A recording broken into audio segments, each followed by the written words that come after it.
Welcome to another edition of How to Fix It Yourself with Dave and Dave. Today we're continuing working on the 2001 Pathfinder.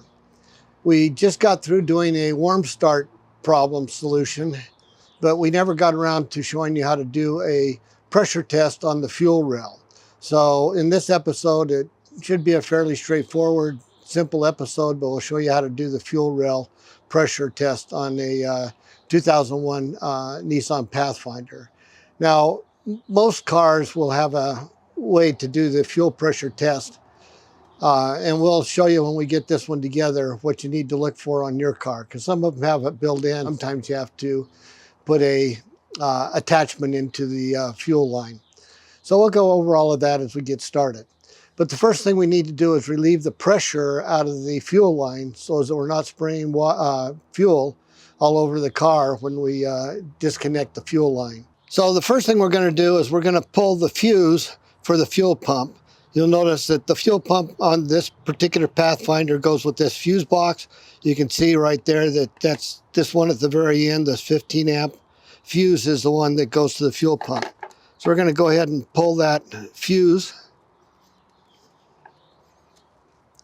And then we're going to go start the car and let the, because the fuel pump won't run, the car will try and empty the fuel out of the fuel rail, and that'll relieve the pressure. So I'm going to go start the car.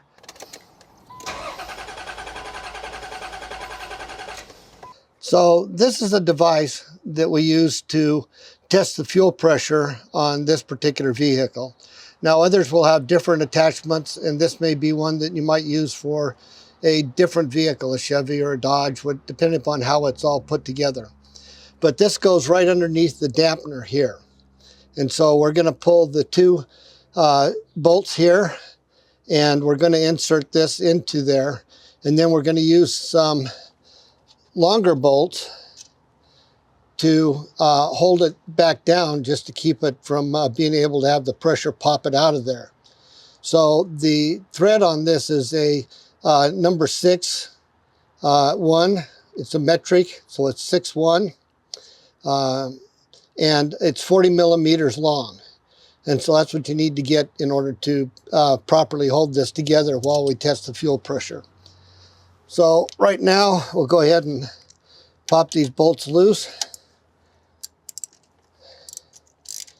Now they shouldn't be very tight because the O-ring is what holds all the pressure. All you're doing is just keeping the assembly together with these bolts. So when you put it back together again, don't go trying to really grab it and push it together hard.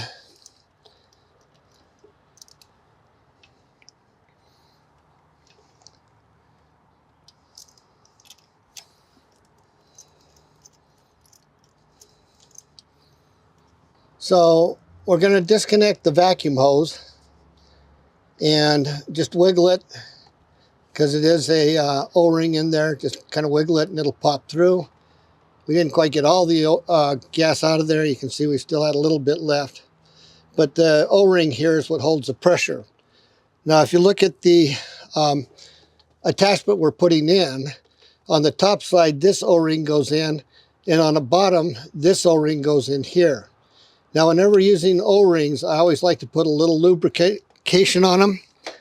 The lubrication I like to use is a silicone paste. Be very light with it, but that'll help keep everything together and make your life a little easier as you take these apart and put them together.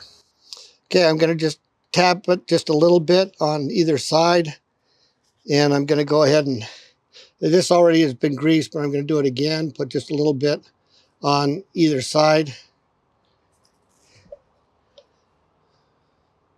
Then just kind of run your finger around both of them just to kind of lube it up a little bit. So we're now going to go ahead and drop this in here.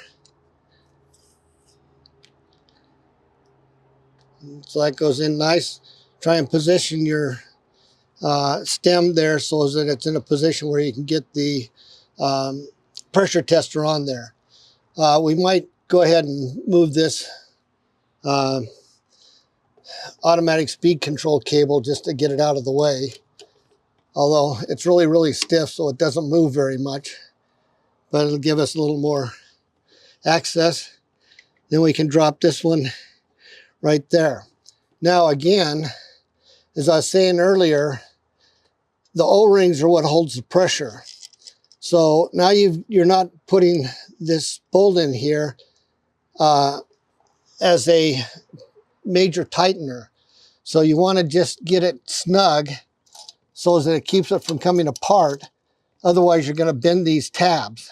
And you really do not want to bend those tabs, because that'll make things a little looser when you put it back together again with the regular bolts. I don't recommend leaving this assembly together. You know, you can leave it together for a little while, but I don't recommend leaving it together permanently. Come on, get in there. There we go.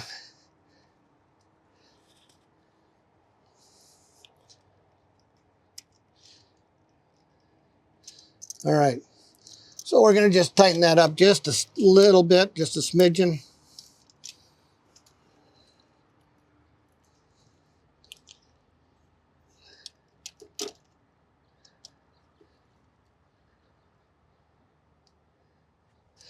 Okay. Then you want to check and make sure it's flat against the top, flat against the bottom, so you know those O-rings have sealed properly. So now the other thing you've got to do is you've got to be able to put the vacuum hose back on, but you know the vacuum hose is a little short here. So you'll need to go to your parts store and get one that you can put on there that's extended a little more. So this will be our vacuum hose that we'll use to make that work. All right, so we've got the it all assembled together.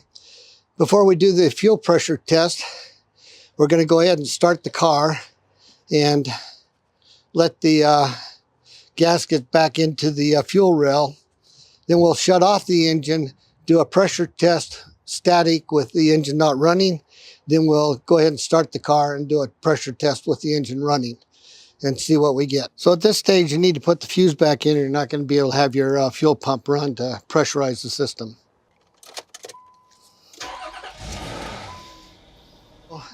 This is a Schrader type valve, which is very common on fuel lines. Sometimes they're permanently installed on your fuel rail.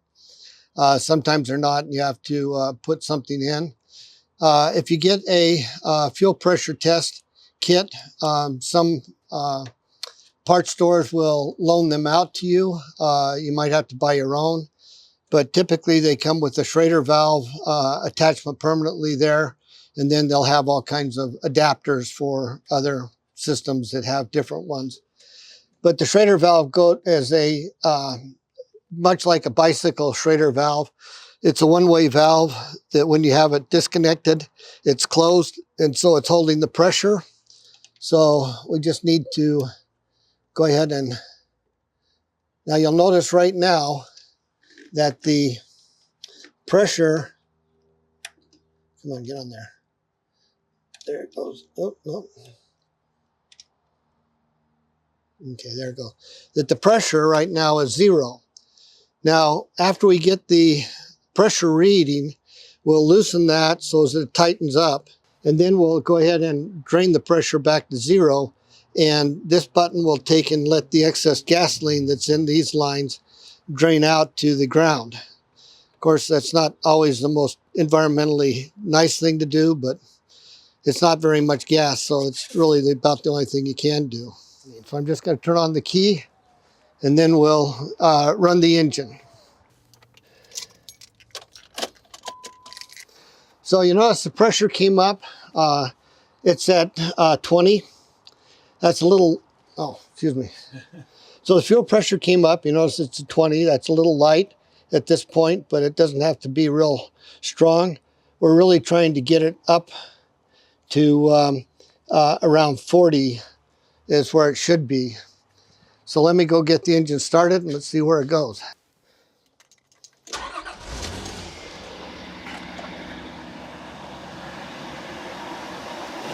The pressure did come up to almost 40. So very typically, they like to see the fuel pressure above 35 and close to 40. They don't like to see the fuel pressure too much above 40. If it's up about 45, there may be something else going on that's a little too much for most engines to handle. Did our recycling engines, remember we talked about this, that the fuel comes in here, goes to the fuel rail, goes to the injectors, and then the regulator here controls the fuel pressure according to the vacuum pull. And so when the vacuum's high, the regulator lets more gas in, and this opens up more to put more gas in. But it's continually flowing through the system and back into the fuel tank. Now on direct ignition or direct injection systems, they're called closed systems, your pressure is going to be much, much higher. And we're not going to go through that because we don't have a direct injection system here. But this will show you that we've got a good fuel pump. Our dampener and our regulator now is working properly. And so we've got a good fuel pump, we've got a good fuel system. We no longer have the hot engine start problem that we had before that we showed you in the other video.